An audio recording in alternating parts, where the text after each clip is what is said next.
मीच पाठवली ती मला सर.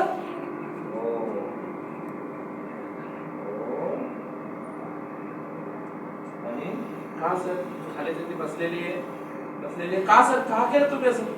इतकी मोठी फसवणूक का केली तुम्ही माझी? आई उभी राहिली. आता लक्षात येतंय माझं.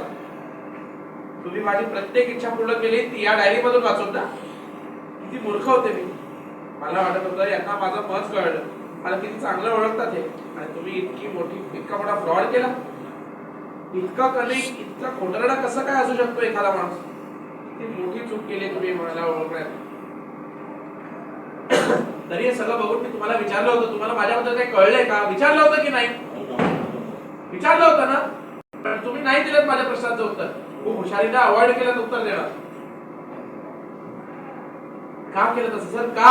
प्रेमात पडले होते मी तुमच्या, आणि तुम्ही खेळलात माझ्या भावनांची.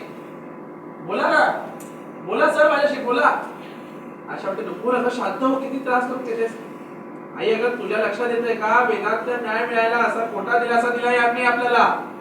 एक खोटं चित्र उभं केलं आपल्यासमोर.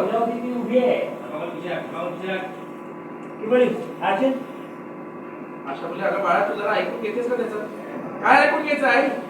आज उघडे पडले ते आपल्यासमोर. तू मोठं प्लॅनिंग करून आपल्या दोघांनी फसवलं त्यांना. तर आता तरी मुलांना का केलं तसं? सगळं सांगतो नको. त्याने हात जोडले. सगळं सांगतो नको. प्लीज तू शांत बस, ऐकून तर घे. आणि तेवढ्यात ती बाई बोलली, यांना याचे तोंड उघडले की खोटच बोलतील. मी सांगते खरं काय ते.